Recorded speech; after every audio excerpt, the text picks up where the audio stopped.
Hey guys, welcome back to Reality Check. So another Steam sale has come and gone over the last month, to the mixed sounds of PC gamers rejoicing and their wallets groaning. But what if you're a strict console gamer and have never waded into a Steam sale? What is it all about? Well, sweat not. To help you understand, Lucy here, GameSpot's brand new video producer, is going to help me simulate the experience. So Lucy, here is all of my money. Thank you. All right. What are you doing? What is that? Sale! You do realize I'm only going to play like 2 or 3 of these, right? I said sale. So why do we do it? What is it about the Steam sale that makes people so willing to part with so much cash?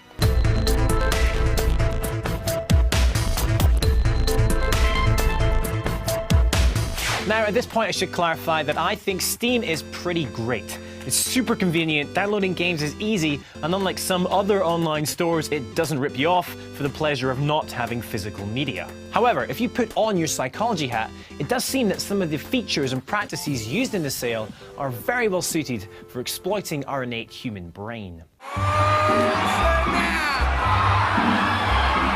Sales in general are obviously great at getting people to part with cash, and a significant part of this is our tendency to get caught up in the arousal and excitement of the event, and this in turn inhibits clear thinking and judgment. Steam sales also do a bunch of the classic tricks learned by retailers over the years. Tricks like displaying discounts as percentages as opposed to absolute amounts. Take this example from the most recent Steam summer sale.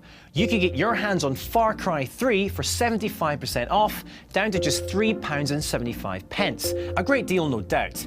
But 75% off certainly sounds better than, save £11.25, doesn't it? Incidentally, this general rule reverses when you start dealing with large amounts of money.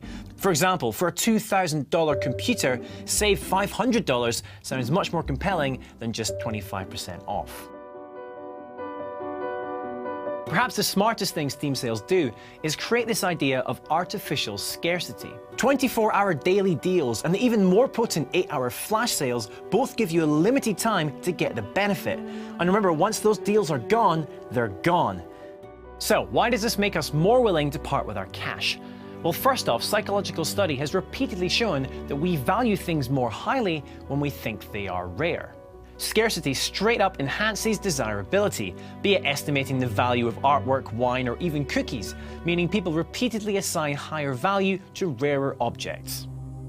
Another reason why these time-limited deals can seem so compelling is down to something called loss aversion. Now, this is our natural human tendency to value avoiding a loss much more highly than potentially getting a gain. Imagine losing £20 on the street, say.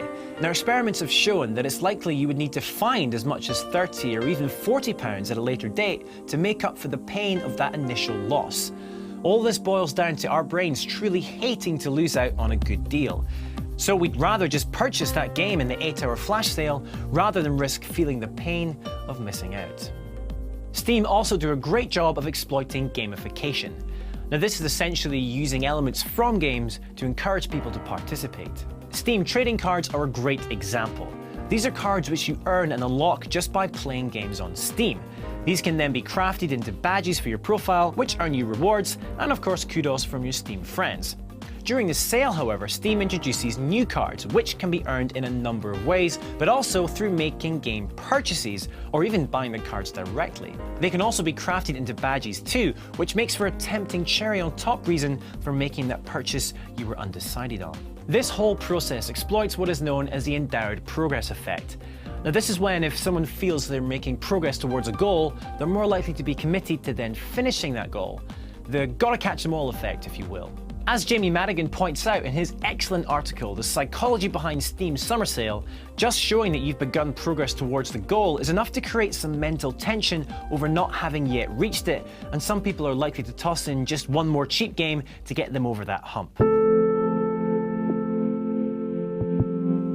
In the most recent Steam Summer Sale, Valve brought in something called the Steam Summer Adventure, and in doing so, did something very tricksy indeed for the first time. They made people join teams.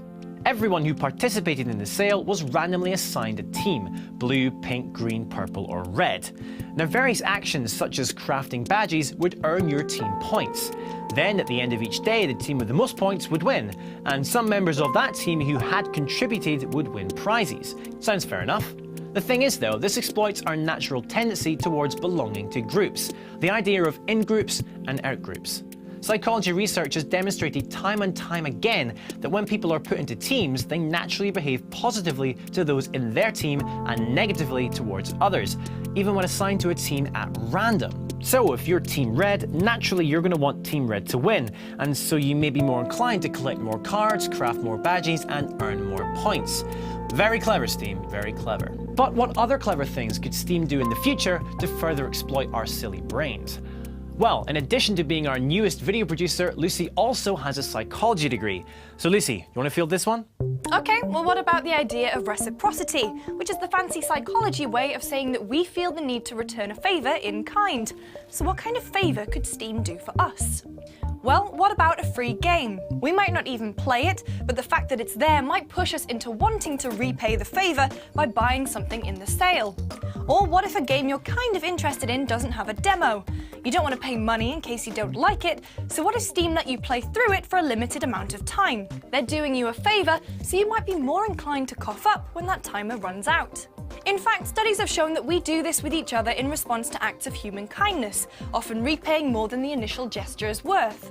So if we do this in real life with other people, then why not with our favourite digital distribution services as well?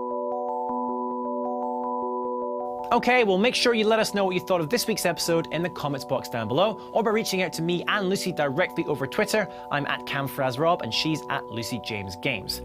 Oh, and also a huge thank you to Jamie Madigan this week for his amazing article on the psychology of the Steam Summer Sale. For more on all this stuff, make sure you go and read that. And in fact, check out his whole website on the psychology of video games. It really is fantastic. Okay, come back next week though for more Reality Check. I'll see you then.